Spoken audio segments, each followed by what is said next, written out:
So I'm going to give you a little background on who I am and what I do. My name is Dr. Darren Schmidt. I'm a chiropractor. I focus on nutrition. This is my office. And since 1998, I've been working with nutrition and getting people better. And energy comes up, pain goes away, sleep gets better, digestive troubles go away. But about 4 years ago, I was walking down the hallway, and I was feeling good, and I sat down at my desk, and 5 minutes later, I felt tired. And I stopped and I thought, okay, what's different here versus 5 minutes ago in the hallway? And I looked around, and I was sitting in front of two computers. I have the desktop and the laptop going. So using our testing techniques, I discovered that both of those computers are causing harm to my body, and this happens with most people, to be honest, who are on computers. So the electromagnetic frequencies coming off the screen, coming off the tower, coming off the cord, and mix that in with the cell phone and the printer and the clock radio or plugged-in calculator, and you have the sea of electromagnetic and radio frequencies at your desk. And that was about 4 years ago. And I realized, well, I don't spend that much time in front of a computer, but I have patients that spend 8 hours in front of a computer, so they must be better or like worse off than I am. So I started using our testing procedures, and sure enough, I found that people who spend more than 4 hours a day in front of the computer are tired because of it. Their brain gets tired, their eyes get tired. It takes energy out of the body. So for about 3 years, I looked for supplements that would fix it, and there is none. There's no supplements that fix hypersensitivity to EMFs and radio frequencies regarding the frequencies themselves. Now, I found supplements that would work for about 3 months, maybe, but then the problem would come back. And so I started looking into like devices, and there's stickers, and there's various, we'll talk about that stuff later. But what I did discover is that there are underlying conditions that can be addressed over the course of 6 months to a year, and I'm specifically talking about heavy metal toxicity. So if you have fillings in your teeth, or you have heavy metals stuck in your body, those metals in your organs, like mercury, aluminum, you know, antiperspirants are made out of aluminum. That aluminum sits in your skin, and it acts like an antenna, and it attracts EMFs to your body, and then those EMFs cause harm to your body. And these are what these upcoming slides are going to show you. Various people who have had negative effects from electromagnetic frequencies and radio frequencies. So this is a wavelength. So I just talked about how an electron could be a particle and a wavelength. It's energy and matter. So here's a wavelength, and it goes up and down and up and down. And this is electricity right here. Now, our bodies have different wavelengths according to the organ, and this has been measured by different people, and they're not too far off from each other. So it says the thymus gland, which is located right here, has a wavelength of, well, 65 to 68 megahertz. The heart is 67 to 70, the lungs 58 to 65. So every organ has its own wavelength. And that can be disrupted by other items in our world. So here we have cell phones. This is the electromagnetic spectrum. We have low frequencies, like the earth is a low frequency. Home appliances, the electrical outlets in your house, that's a low frequency. And what that means is 0 to 300 hertz. Then we have radio waves. And what I want to point out here is we have AM, FM, television. Then we have microwaves. That includes Wi-Fi, and then microwaves for cooking. Right in between, we have cell phones right here. Okay, then we have infrared, like heating lamps and lasers. X-rays are up here. Cosmic and gamma rays are over here. So for many years, we've known that nuclear radiation is dangerous. We've also known that low-frequency magnetic waves are dangerous. But for decades, we were told that all of this is safe. And especially like in this area, the radio waves, AM, FM, cell phones, we've been told this is safe, but it's not. So I'll get into that in a second here. So these are radio frequencies right here. This is the density of radio frequencies, radio waves. And here we have 0.000. There's 10 zeros here, and then a 1. This is almost 0 radio frequencies, the density of it. And at this level, we have EEG altered. That means that people were strapped into an electroencephalogram measuring their wavelengths of their brain, and they were given a little bit of radio frequency, and it altered their brain waves. Okay, and then coming up here we have 0.001, that'd be the density of radio frequencies. And here we have sleep disorders, weakness, fatigue, pain. And just coming up the scale up to 1, we have people can feel it here at 0.01, decreased cell growth, childhood leukemia, impaired motor function, reaction time memory, attention, altered white blood cells in school children, headache, dizziness, fatigue, weakness, insomnia. You know, so there's the point here is there's no safe levels of radio frequencies, and researchers have been looking for decades, and they have not found a safe level for radio frequencies. Here we have a graph showing our exposure to radio frequencies, and this is since the year 2000, and it goes up like this. So the exposure is like 20,000 times greater than what it was in 1980. All right, now this is electricity, but it's dirty, and this is a technical term. And what this is, you saw the other graph, it's a nice smooth up and down, up and down. Well, here we have the up and down, but writing on it are other wavelengths that come from kitchen appliances or cell phones or Wi-Fi or something like that.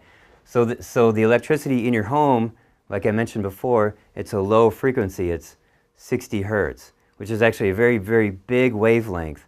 But you have these little tiny wavelengths that run on it. Now there's a book called Dirty Electricity, and in that book, Samuel Milham, he's an epidemiologist, he says that the #1 cause of cancer in the United States is dirty electricity, and it's been that way for many decades. All right, this is a cell phone call right here. Now the nice smooth up and down that I showed you earlier, that's relatively safe. It still causes problems, but when you have this digital pulse thrown in there, this is very, very damaging, much more damaging. So here we have standby, and then it jumps up ringing, and then it drops down, then it jumps up speaking and listening, and it's going up and down like this. Your body cannot adapt to this.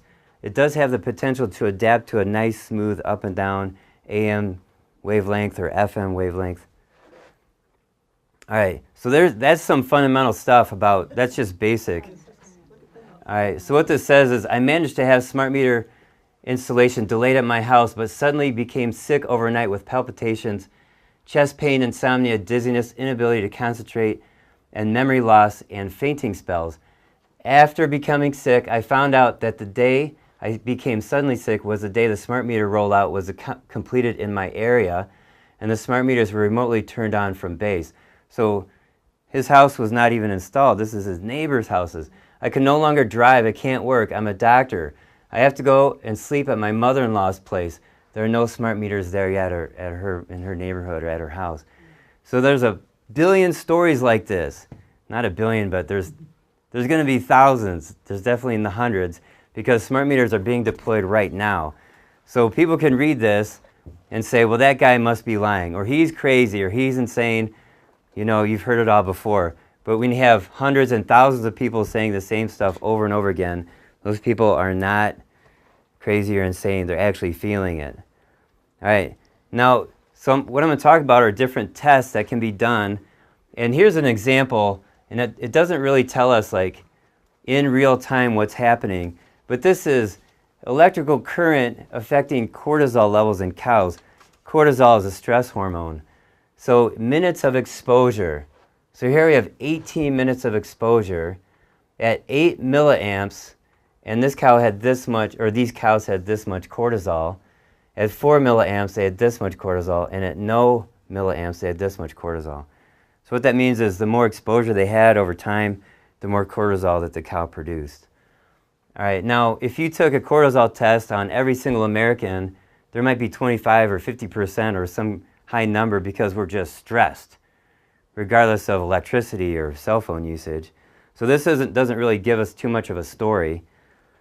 But I do have a test, and I've been using this since '04, and I've adapted it to show us how we're affected by electromagnetic and radio frequencies. So what happens is you put a strap around the chest like this. You may have seen some people running down the road with no shirt, but they got this black strap around their chest like that. That strap then sends a signal to their watch, and they know what their pulse is.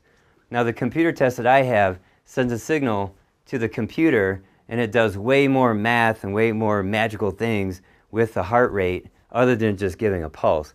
So what this is, this shows the body's ability to repair at night. This is rest and repair, and this is fight or flight. Okay? So this woman was laying on her bed, very relaxed, and then what we did, we had a cordless phone. We had the base here, and the phone set was here, and we called it. And this is what happened. See that? That's her nervous system. Her nervous system is freaking out, and it goes like that, and it goes like this all the way through. So I'm going to backtrack just to show you again how smooth that is. And this is perfect. This is a beautiful test. And then you turn on the the cordless phone, and this is what happened. Okay, so I'm going to go to the next one.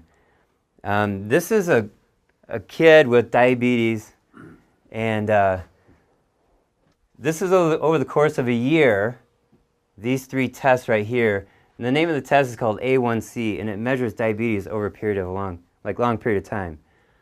And it's below normal. That's 7.5, so he's doing good here, here, and here. And then his smart meter was installed.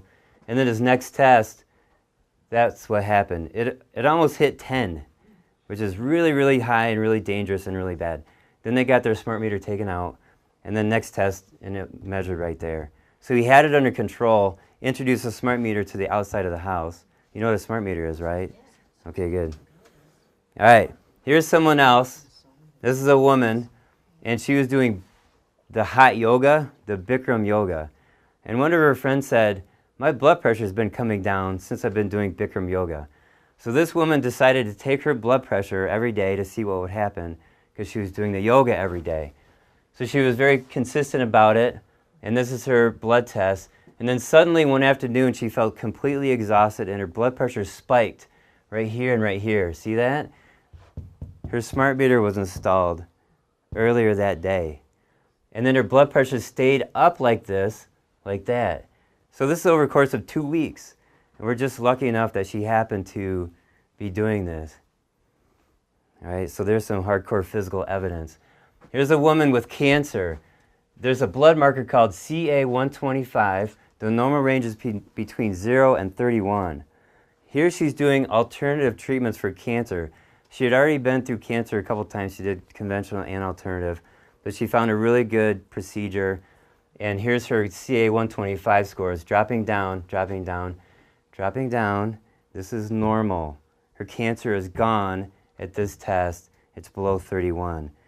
2 or 3 weeks later, she got her smart meter installed. And you can see what happens with her CA125. It jumps up to 700. And then her MD put her on a new chemo drug, but then she died by December. She died here. Her cancer had metastasized to the adrenal, bowel, lung, kidney, spleen. But look, in March of 2012, she had no cancer. And in December 2012, she was dead. And that's when her smart meter was installed right there. All right, that was data that I had collected. This is something I got off the internet. This is the percentage of offspring remaining asthma-free. And these kids were in the womb, and it says right here, estimates of asthma risk by maternal magnetic field exposure during pregnancy. So the more magnetic field the kid was exposed to in the womb, the more asthma they had. There's the most amount of asthma. And also the most amount of magnetic field exposure. The least amount of asthma, least amount of magnetic field exposure. So here I've talked to you about diabetes, asthma, cancer, blood pressure. So these are problems caused by electromagnetic fields and radio frequencies. Okay, this is a researcher named Magda Havas, and it's the same machine that I have. And here's a person with that strap on around the chest. This is DEC, that means the cordless phone. This person is not sensitive to the cordless phone. It's on here, and there's no change between here, here, and here. Here's a person who is sensitive, and the cordless phone is here, and you can see it doubles the heart rate. Can you see all right? All right, good. Then they turn it off, then they turn it on, and again, it doubles the heart rate. So there are people who are sensitive. It's a smaller percentage of the country, like up to 3% are very sensitive, and up to 35% are sensitive, but they don't know it, and they're having physical symptoms from it. All right, now this is something I did with a woman. She's sitting in her living room. She's got that test on her chest like this, and every blue line that goes up, that's the time between heartbeats. Let me backtrack a little bit. See? Every blue line that goes up is the time between heartbeats. So the average here is 122 beats per minute.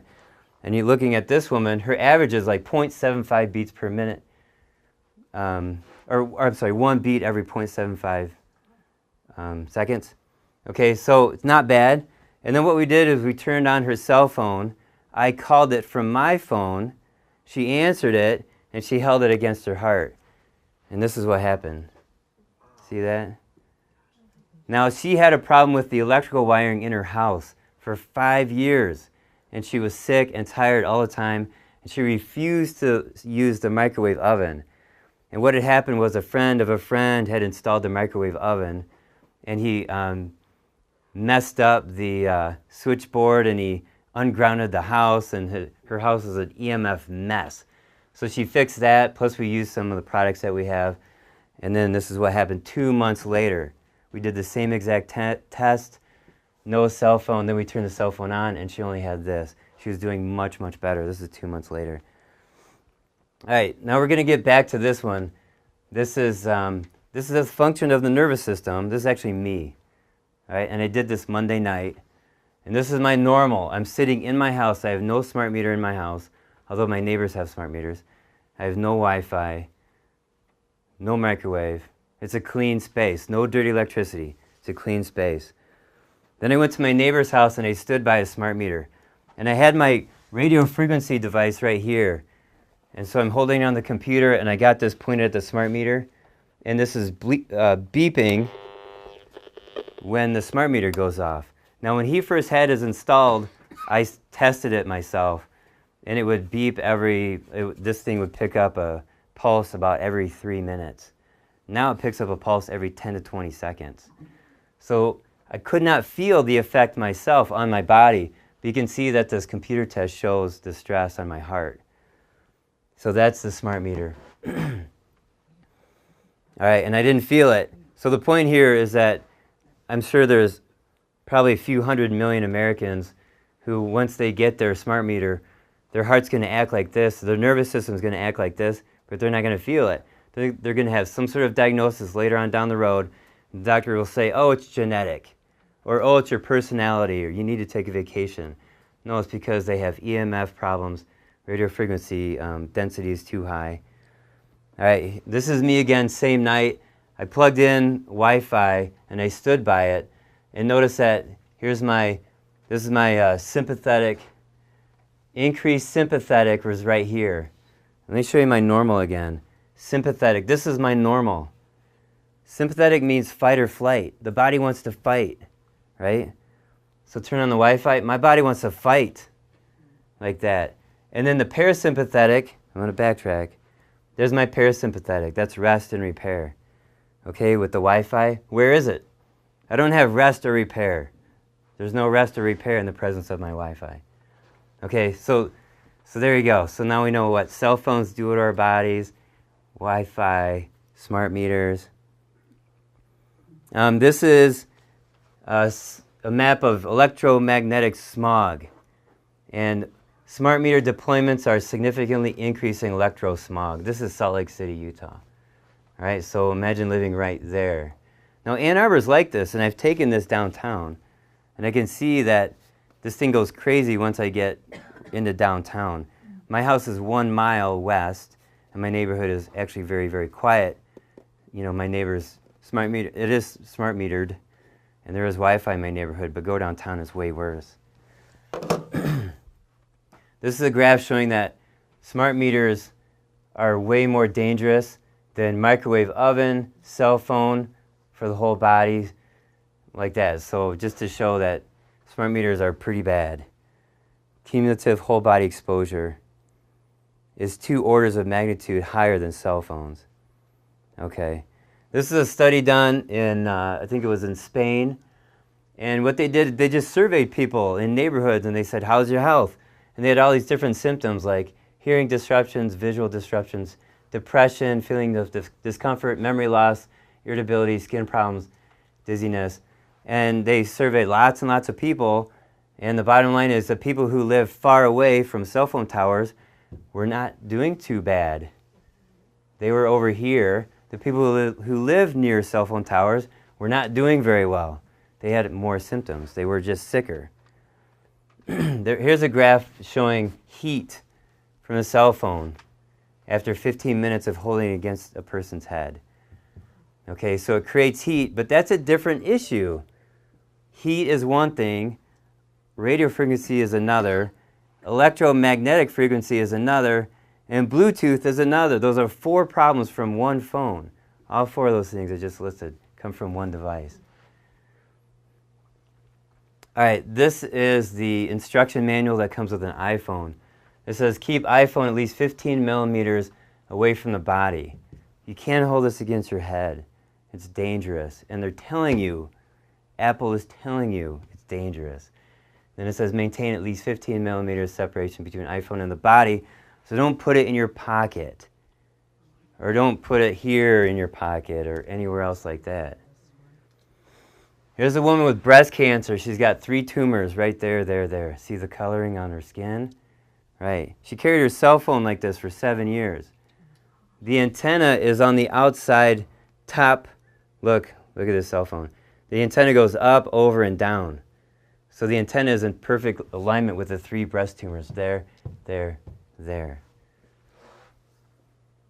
selling bras now with these cell phone pockets. So this is bad.